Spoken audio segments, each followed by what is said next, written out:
The day the aliens crashed in Montana started like any other for Frank Miller. The retired forest ranger woke up at dawn, made his coffee, and sat on his porch watching the sun rise over the pine trees.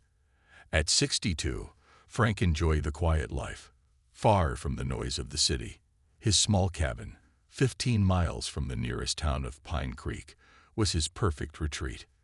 That peace shattered at 8:17 a.m. when a burning object tore through the sky. Frank watched with wide eyes as the massive shape, clearly not a plane or meteor, left a trail of black smoke before disappearing behind the hills with a boom that shook the windows. In town, high school science teacher Diane Powell was writing chemical equations on the board when her classroom trembled. Her students rushed to the windows, pointing at the smoke rising in the distance. "Everyone stay calm," Diane said, though her own heart raced. She'd seen enough science fiction movies to recognize that whatever fell wasn't from Earth. At Johnson's auto shop, mechanic Joe Ramirez rolled out from under a pickup truck when he heard the explosion. Tools rattled off shelves, and car alarms blared across the parking lot. Joe wiped his greasy hands on a rag and stepped outside, shielding his eyes to see the distant smoke plume. Nurse Samantha Wright felt the rumble at Pine Creek Medical Center. She steadied herself against a medicine cabinet as pill bottles toppled over. The small rural hospital immediately went into emergency protocol, expecting injured people from whatever had crashed. None of them knew they were witnessing humanity's first contact with the Galactic Senate, and it wasn't going well. 3 hours later, Frank approached the crash site cautiously. His curiosity had overcome his better judgment. Through his binoculars, he saw a massive metal structure, at least the size of a football stadium, half buried in the earth. It still smoked, but didn't burn. Strange symbols covered its dark hull. His phone had no service, but his old Ranger radio picked up scattered emergency broadcasts.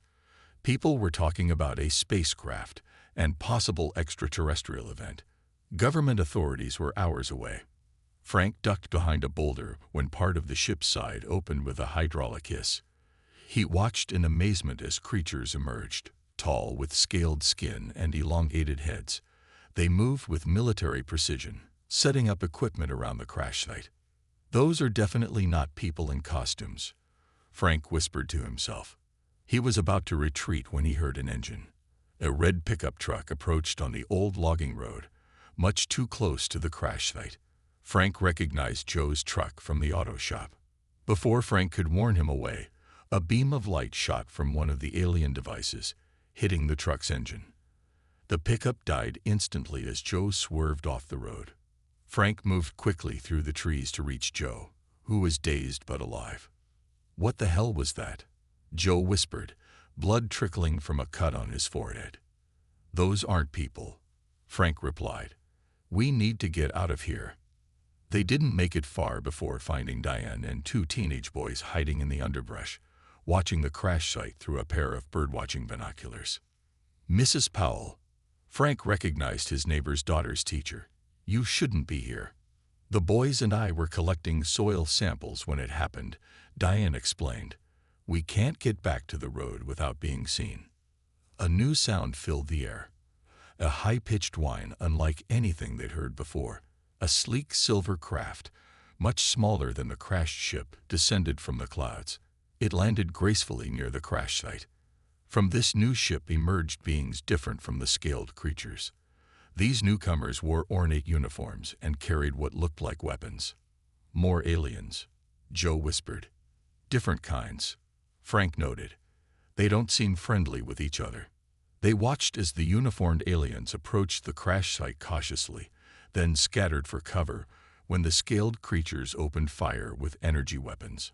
"We're caught in the middle of some kind of alien standoff," Diane said. Their situation worsened when Samantha Wright's voice called softly from behind them. "Frank, is that you?" The nurse emerged from the trees, helping a wounded young man walk. "This is Kyle. He was hiking when the crash happened. Something cut his leg, some kind of debris."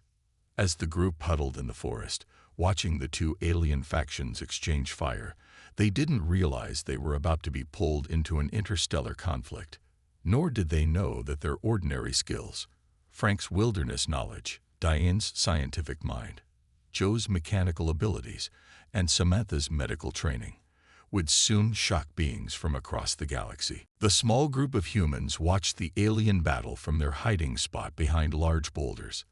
The scaled creatures from the crashed ship fired strange weapons that made the air ripple. The uniformed newcomers took cover and returned fire with weapons that shot beams of blue light. "We need to move," Frank whispered. "This forest could catch fire or worse." "Kyle can't walk far," Samantha said, checking the young hiker's wound. The cut on his leg wasn't deep, but something in it caused the skin around it to turn purple. "I know a hunting cabin about a mile west," Frank said. "We can regroup there." As they carefully moved through the trees, a deafening explosion shook the ground. Looking back, they saw part of the crashed ship burst into flames. "Those newcomers have some serious firepower," Joe said. "But who are they? And who are the ones from the crashed ship?" Diane asked. Nobody had answers. They focused on reaching the cabin without being spotted by either alien group. The hunting cabin was small but sturdy. Frank unlocked it with a key hidden under a fake rock. Inside, they found basic supplies: canned food, water, first aid kit, and some old blankets. Samantha immediately tended to Kyle's wound. "I've never seen an infection like this," she said, cleaning the purplish area. "It's not acting like bacteria or virus." Diane peered at the wound. "Let me see." Her years teaching chemistry and biology made her curious. "The pattern looks almost like a reaction to something metallic." Joe had already started checking the cabin's old radio. "Can't get any signal, but I might be able to boost the power if I can find some parts." While Joe worked, Frank inventoried their supplies and kept watch through the windows. The sound of distant energy weapons continued. "We need to understand what we're dealing with," Diane said. She emptied her backpack, which contained soil sampling equipment. These test strips might help analyze Kyle's wound. As night fell, the group had established roles based on their skills. Frank secured the perimeter, setting up simple alarm systems with fishing line and cans from the cabin's pantry. Samantha discovered that simple alcohol seemed to slow whatever was affecting Kyle's leg. Diane confirmed it wasn't Earth-based bacteria, but something that reacted to copper. Joe took apart the cabin's old clock radio and flashlight. "If I can boost the signal, maybe we can reach someone." Just after midnight, they heard vehicles approaching. Frank peered through the window to see large, strange-looking trucks with the uniformed aliens. "They're searching the area," he whispered. Everyone went silent as powerful beams swept the forest. When one of the beams passed over the cabin, it paused. "They found us," Diane whispered. The door burst open. 3 tall, blue-skinned beings in ornate armor entered, weapons raised. Their faces had human-like features, but with silvery eyes that reflected light like a cat's. The lead alien spoke, and to everyone's surprise, they understood the words. "Humans, I am Commander Krav Thol of the Galactic Senate Special Operations Force. You are in grave danger." Frank stepped forward. "We're just civilians caught in the middle of whatever this is." The commander lowered his weapon slightly. "The beings from the crashed ship are Draconid soldiers, dangerous criminals transporting prohibited bioweapons. My team is here to secure the crash site." Diane pointed to Kyle. "Is this why his wound looks strange?" The alien commander's eyes widened. He spoke rapidly into a device on his wrist. 2 more aliens entered with scanning equipment. "Impossible," one said after scanning Kyle. "He's been exposed to Draconid toxin for hours. He should be dead." Samantha stepped forward protectively. "I've been treating him with alcohol and some plant poultice Frank found." Commander Krav Thol looked at the simple first aid supplies with disbelief. "You treated an advanced biological agent with primitive chemicals." Joe held up his makeshift radio. "We were just trying to call for help." The commander studied the group.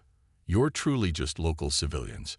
not military or scientific specialists. Frank nodded. Just people who live around here. Remarkable, the commander said, his silver eyes narrowing. Our elite forces took casualties approaching the crash site, yet you established a secure position and treated an infected human with household items. Outside, they heard more explosions.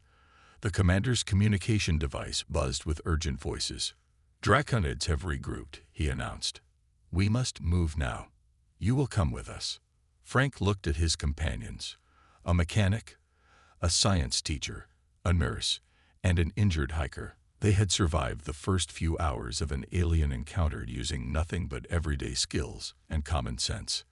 None of them knew that they had already impressed the galaxy's most elite fighting force, or that their actions would soon be discussed in the halls of the Galactic Senate itself. The humans followed Commander Kravthul and his team through the dark forest.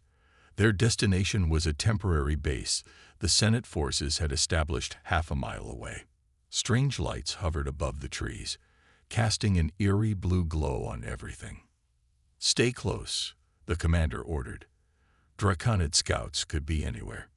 Frank noticed how the alien soldiers moved, professionally, but with too much rigidity.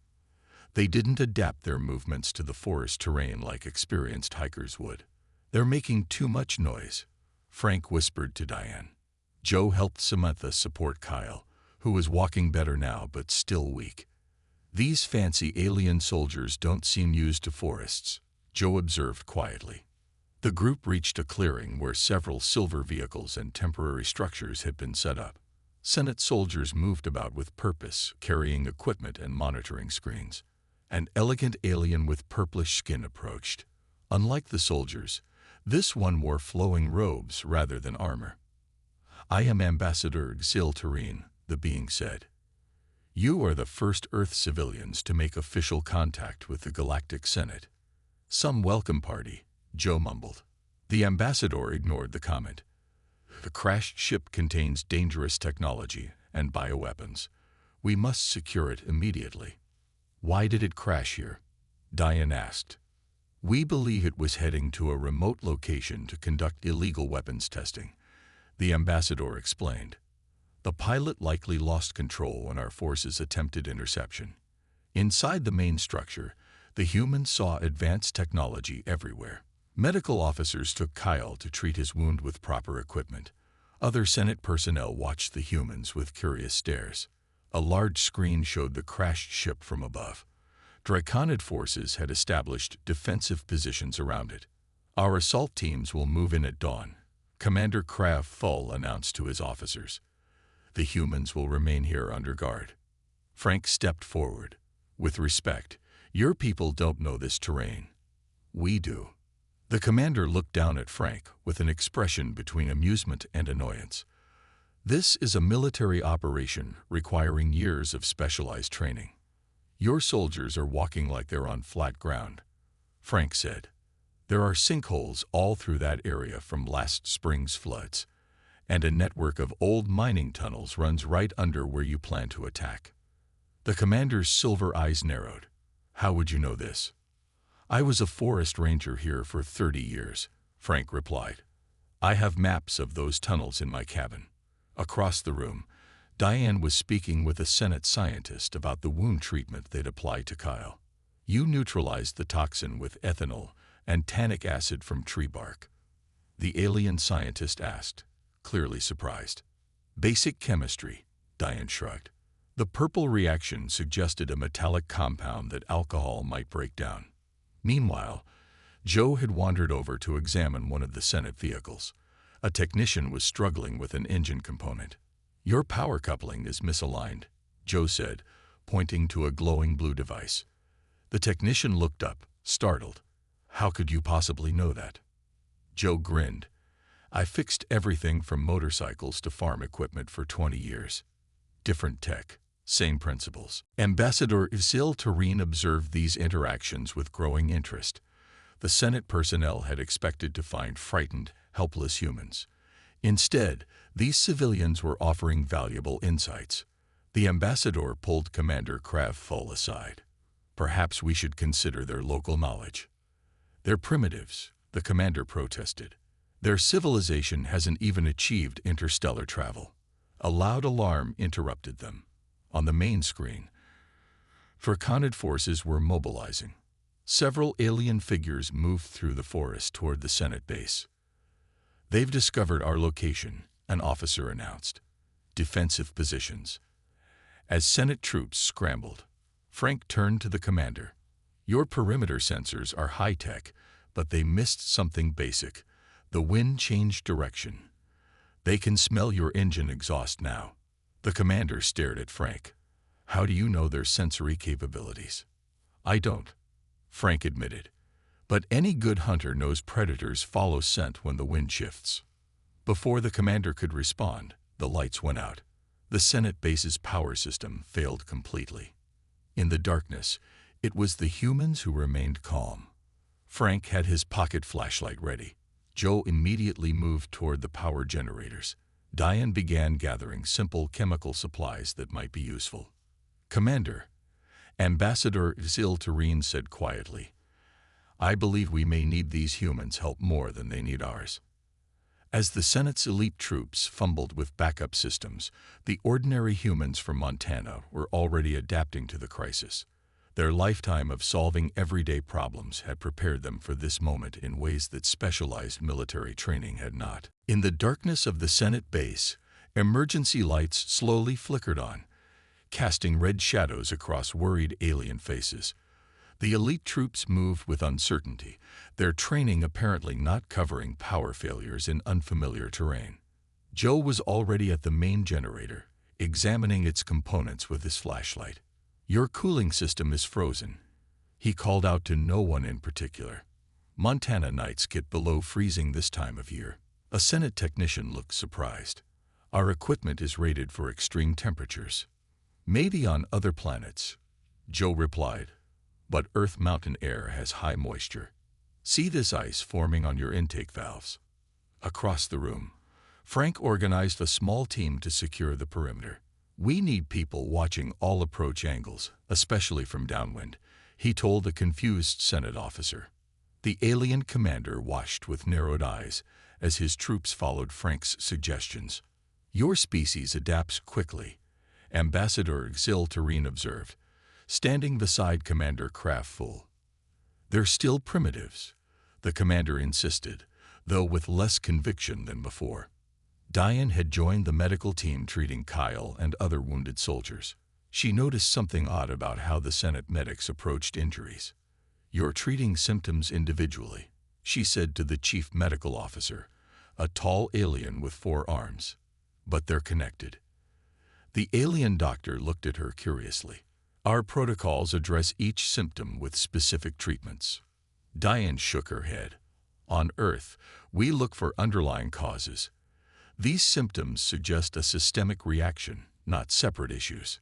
Meanwhile, Samantha had organized the medical supplies, creating a simple but effective triage system that the Senate medics began adopting without question. Ambassador Zil-Tareen moved between these groups, recording observations on a small device. Occasionally, the device projected holographic data that the ambassador studied with growing interest. A young Senate soldier approached Frank. "Sir, we've detected movement in the western perimeter." Frank raised an eyebrow at being called sir, but followed the soldier to a monitoring station.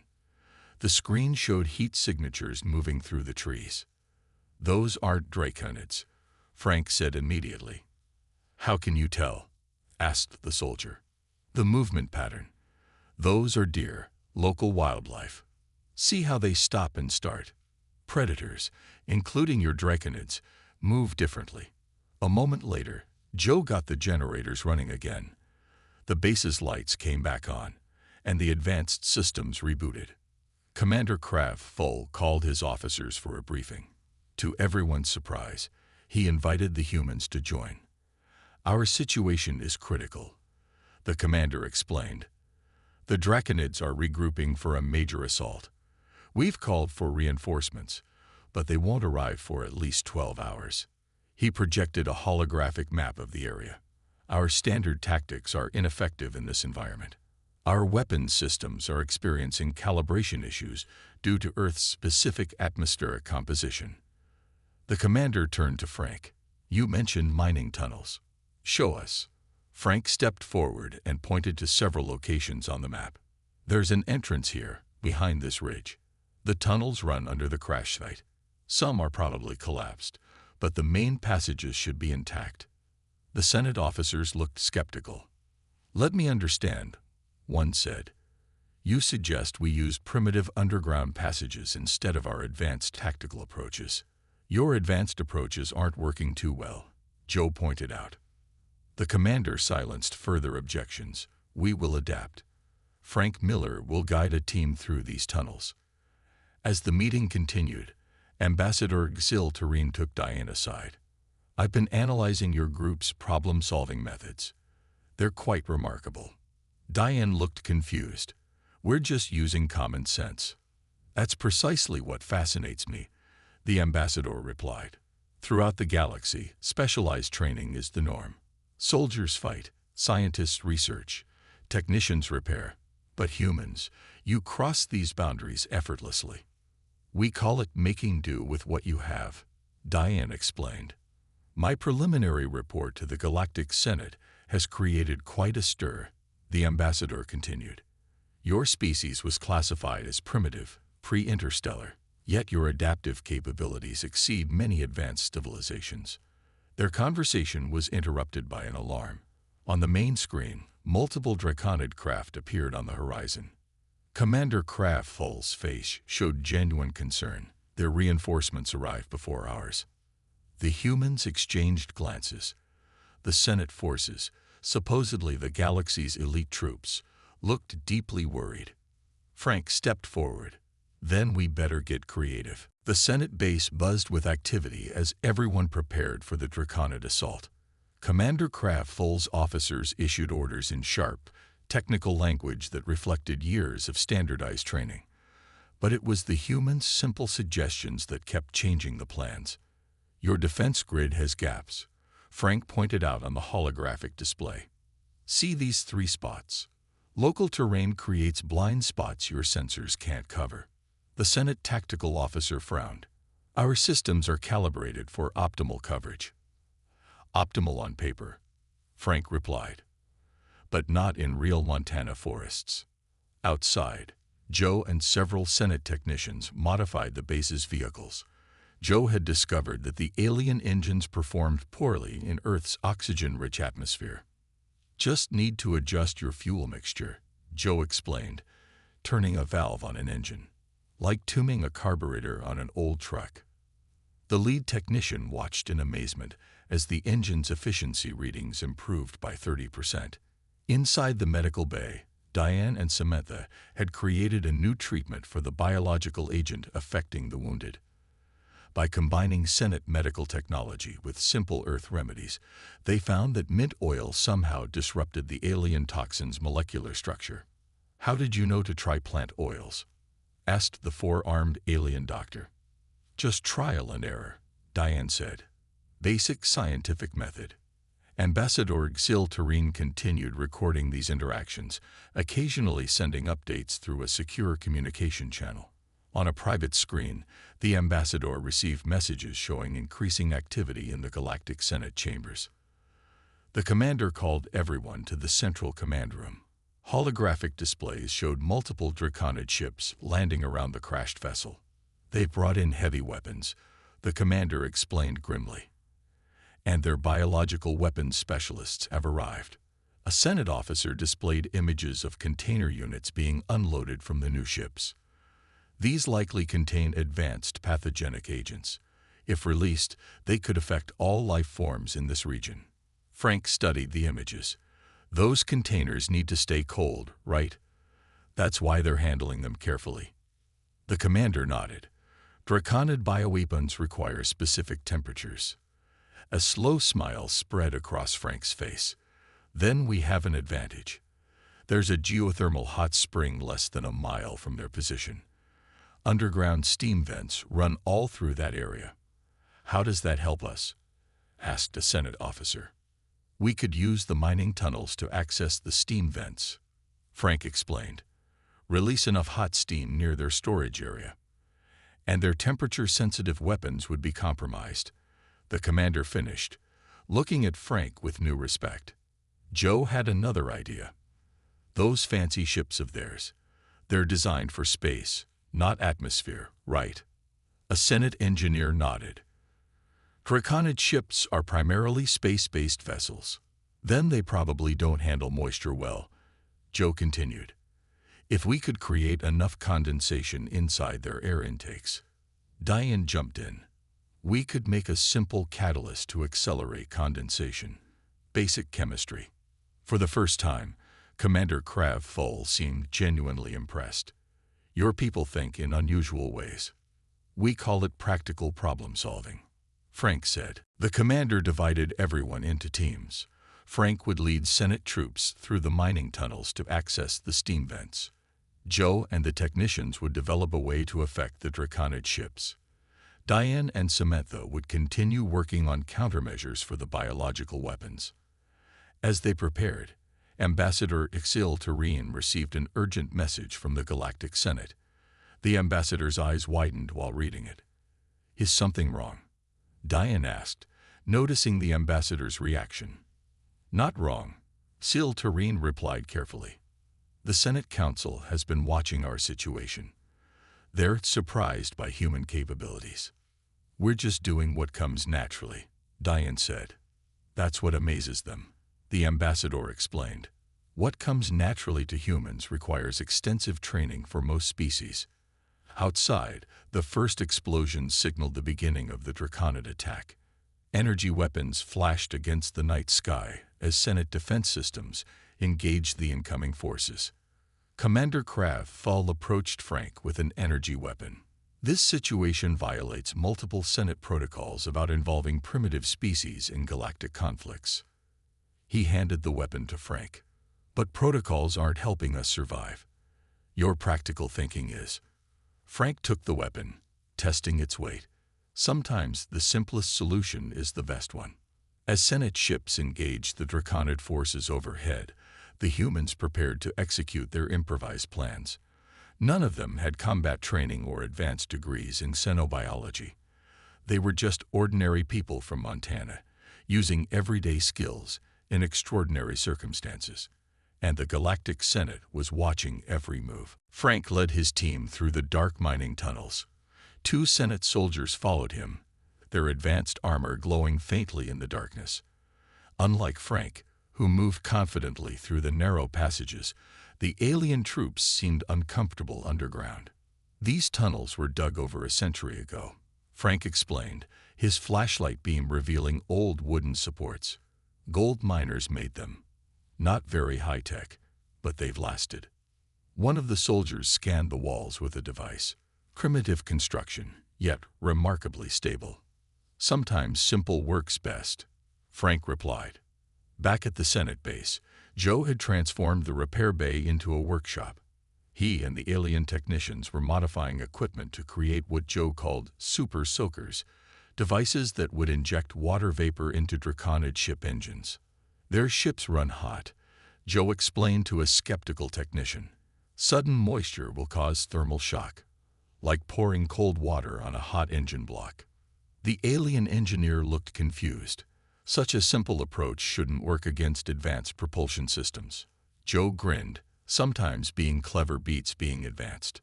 In the medical section, Diane watched as Senate scientists analyzed her mint oil solution. The scans showed the plant compound breaking down the Draconid toxin's molecular structure. How did primitive plant evolution on Earth create a compound that counters advanced bioweapons? Asked a Senate biologist. Earth plants evolved to fight all kinds of threats, Diane explained. They're chemical warfare experts. Ambassador Ixil Tareen continued sending updates to the Senate. The ambassador's latest transmission included video of the humans' innovations and a detailed analysis of their problem-solving methods. Outside, the battle intensified. Draconid ships fired on Senate positions while ground forces moved through the forest toward the base. The Senate's defensive systems were holding, but barely. Commander Krav Full received a message from Frank through the communication device. We've reached the geothermal access point. Ready when you are. The commander checked the tactical display. Begin operation. In the tunnels, Frank and the Senate soldiers placed specialized devices on the rock wall. The devices melted through the stone, revealing a natural steam vent. Hot, pressurized steam hissed from the opening. Frank attached a Senate device that would direct the steam toward the Draconid bioweapons storage area. The tunnel quickly filled with hot vapor. We need to move, Frank warned. This whole section will get dangerously hot. As they retreated, sensors showed the steam flooding into the area beneath the Draconid position. Temperature readings climbed rapidly. At the same time, Joe launched his modified Senate drones. Each carried a simple water vaporizer aimed at Draconid ship engines. As the drones approached the enemy vessels, they released clouds of fine water mist directly into engine intakes. On the tactical display, everyone watched as first one, then 3, then 5 Draconid ships began showing engine malfunctions. Warning lights flashed across the screen. "It's working," Joe exclaimed. Diane and Samantha had prepared injectors with their mint-based antidote. As Senate troops returned from skirmishes with symptoms of toxin exposure, the 2 women administered the treatment. The soldiers recovered much faster than expected. In the command center, Commander Kraft Hull watched these developments with increasing amazement. These humans have accomplished more with primitive methods than our advanced tactical systems. Ambassador Xil-Terene nodded. The Senate Council is quite disturbed by this revelation. Our military doctrine may need significant revision. A large explosion rocked the base. A Senate officer called out, "Draconid main storage facility has suffered catastrophic failure. Their bioweapons are compromised." On another screen, Draconid ships began emergency landings as their engines overheated. Their ground forces fell into disarray as their command structure broke down. For the first time, Commander Kraft Hull smiled. "We're winning." But the victory celebration was short-lived. A Senate communications officer approached with a grim expression. "Commander, we've detected a Draconid transmission. They've called their main battle fleet. A full invasion force is coming to Earth." The commander's face darkened. "How long?" 6 hours at most. Ambassador Xil-Terene stepped forward. "I've informed the Senate Council. They're debating whether to commit significant forces to defend Earth." "Debating?" Frank asked, having just returned from the tunnels. "What's there to debate? Those Draconid things want to release bioweapons here." The ambassador looked uncomfortable. "Earth is not yet a Senate member world. Committing our full military to defend a primitive planet requires special authorization." Joe crossed his arms. "So we've helped save your elite soldiers, but you're not sure if you'll help save our planet." Before the ambassador could respond, all communication screens activated at once. A stern face appeared. Another alien species with crystalline features and formal attire. "This is High Counselor Vex Moran of the Galactic Senate," the figure announced. "Ambassador Xil-Terene, prepare for emergency protocol. The full Senate is convening to discuss the Earth situation." The humans exchanged worried glances as the fate of their planet was about to be decided by distant alien politicians. The Senate base became strangely quiet as everyone watched the communication screen.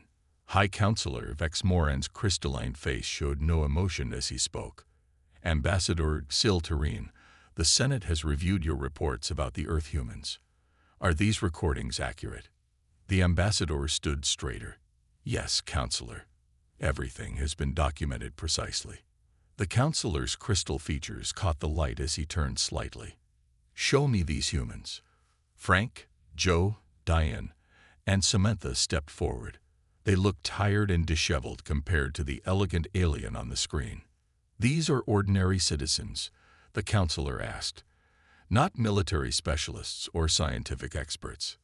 Just regular people," Frank confirmed. "I was a forest ranger. Joe fixes cars. Diane teaches science to teenagers. Samantha is a nurse." The counselor was silent for a moment. "The Senate chambers are in uproar.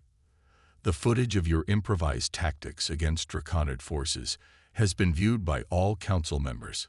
Some are impressed. Others are concerned. Concerned about what? Joe asked. That we defended ourselves. Ambassador Isil-Tarine made a cautioning gesture. The counselor refers to the unusual adaptability your species displays. In galactic terms, this is rare. The view on the screen shifted to show a large chamber filled with various alien species. Hundreds of beings were engaged in animated discussion. The camera focused on one alien with bright red skin and elaborate armor. This is Senator Vox Hero of the militarist faction, the counselor explained. He argues that human adaptability represents a potential threat to galactic stability. Vox Hero's voice boomed through the speakers. A primitive species that can improvise solutions to defeat our best technology. That can counteract advanced bioweapons with plant extracts. This demonstrates dangerous unpredictability. The view shifted to a smaller blue alien with multiple eyes. And this is Senator Zuntali of the Scientific Coalition. She has a different view. The humans display remarkable cognitive flexibility, Senator Zuntali said. Their everyday problem-solving skills allow them to approach challenges without preconceived limitations. This is not a threat. It's a fascinating evolutionary path. The screen returned to the counselor. The debate continues, but time is short. The Draconid fleet approaches Earth. Frank stepped closer to the screen. While you're all debating, our planet is in danger. Can you help us or not? The counselor's crystalline features hardened. The Senate does not commit military resources hastily, especially for non-member worlds. Commander Krav Hull suddenly joined the conversation. High Counselor, request permission to speak freely. After receiving a nod, the commander continued. My elite troops were outperformed by untrained Earth civilians. Our specialized training proved less effective than their adaptable thinking. I believe this indicates a serious flaw in our military doctrine. The counselor's eyes narrowed. Explain. The Senate military trained specialists to handle specific threats using standardized tactics. But the Draconids exploited our predictability. These humans, with their primitive approach, found solutions we overlooked. Ambassador Isil-Tarine added, my analysis suggests that human problem-solving may complement our specialized knowledge. Their cognitive flexibility fills gaps in our systematic approach. The image on the screen widened to show more of the Senate chamber. Various aliens were now watching the transmission from Earth with intense interest. There is another factor to consider, the counselor said. If Earth falls to the Draconids, they could harness human adaptability for their own purposes. This would create a strategic threat to Senate security. Frank exchanged glances with his friends. They were being discussed like an unexpected resource rather than people with a planet to protect. Ambassador Isil-Tarine sensed their discomfort. The humans deserve our help regardless of strategic value. They save many Senate lives today. The counselor was silent for a long moment. Then, with a formal tone, he announced, the Senate has voted. Earth will receive emergency defensive support. A battle group has been dispatched to intercept the Draconid fleet. Relief washed over the humans' faces. However, the counselor continued, the Senate requires something in return. We wish to study human problem-solving methods. Selected Earth civilians will be invited to train Senate personnel in adaptive thinking. Before anyone could respond, alerts blared throughout the base. A Senate officer called out, Draconid advance forces have broken through our outer defenses. The transmission from the Senate chambers flickered.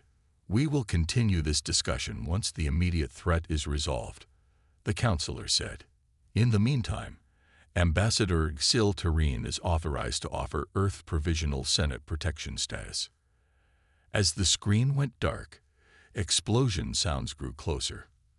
Commander Krav Hull turned to the humans. It seems we have a few hours to survive before reinforcements arrive, he said grimly. Any creative ideas? 3 hours later, Frank wiped sweat from his forehead as he peered over a fallen tree. The forest around them had become a battlefield. Senate forces held a defensive line around their base, but Draconid troops pushed closer with each attack. "They're trying to reach their crashed ship," Commander Krav Full explained, crouching beside Frank. "If they recover certain technology, they can still threaten your planet." Frank nodded. "We need to slow them down until your reinforcements arrive." Nearby, Joe worked with Senate engineers to modify the remaining vehicles. They had converted two into what Joe called water bombers, similar to what firefighters used against forest fires.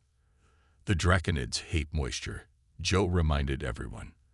"Their equipment shorts out when it gets wet." Diane and Samantha had expanded their mint-based treatment into an aerosol form. Senate troops loaded the mixture into dispersal devices.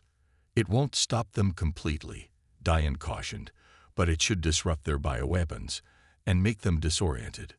Commander Krav Full considered this a dangerous plan, but possible. With time running out, Frank, Joe, and a small team of Senate soldiers approached the crashed ship from underground, using the mining tunnels one last time. They reached a position beneath the ship where Joe could access its power systems. "Basic engineering," Joe explained as he worked. "Even alien ships have to follow certain principles."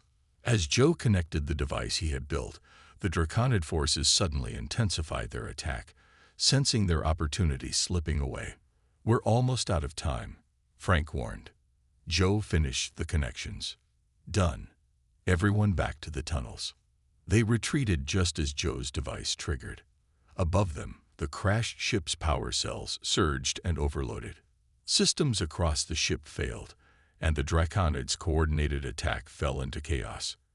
At that moment, the Senate reinforcements arrived. Massive ships appeared in the sky, their weapons easily overwhelming the remaining Draconid forces. In the aftermath, as Senate medical teams treated the wounded and security forces secured the crash site, Ambassador Exil Terrene approached the humans. "The Senate has reached a decision," the ambassador announced.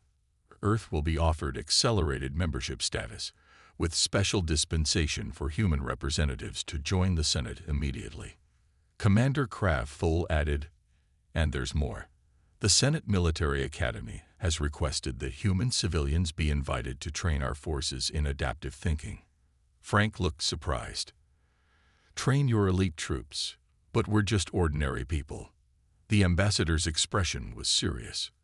"That's precisely why you're needed. Throughout the galaxy, specialized training has become standard, but specialization created blind spots that your ordinary skills exposed." Joe laughed. "So the most advanced military in the galaxy wants to learn from a car mechanic from Montana." "Exactly," the ambassador confirmed. "The Senate now understands that, in some situations, practical problem-solving outperforms advanced training." As Senate ships secured Earth's orbit, the humans looked at each other with growing realization. Their planet's entry onto the galactic stage hadn't come through advanced technology or military might, but through the simple, everyday skills of ordinary people who knew how to adapt. Ambassador Exil Terrene watched these preparations with quiet amazement. The ambassador's recording device continued to document everything. "You're still sending reports to the Senate?" Frank asked. "Every moment," the ambassador replied. "The Senate has never seen anything like this. Civilians from a pre-interstellar civilization shouldn't be able to counter Draconid military technology." Frank smiled slightly. "We're just making do with what we have." Commander Krav Full gathered everyone for a final briefing. "Our reinforcements are still 2 hours away. We must hold until then." The plan was simple but effective.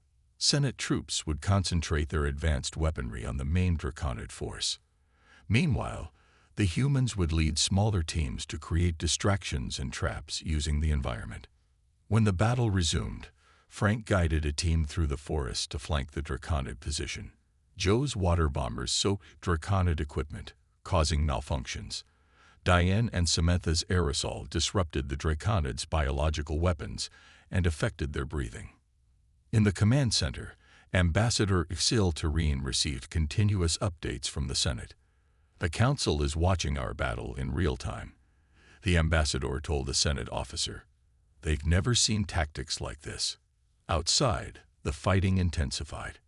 Draconid forces pushed toward their crashed ship with desperate determination. Senate troops fought with precision and advanced technology, but they were outnumbered. Just when it seemed the defense might collapse, Joe drove up in a modified Senate vehicle. "I've got an idea," he announced. "Their ship has fuel cells, right? If we can cause a power surge in the right place, we might overload their systems."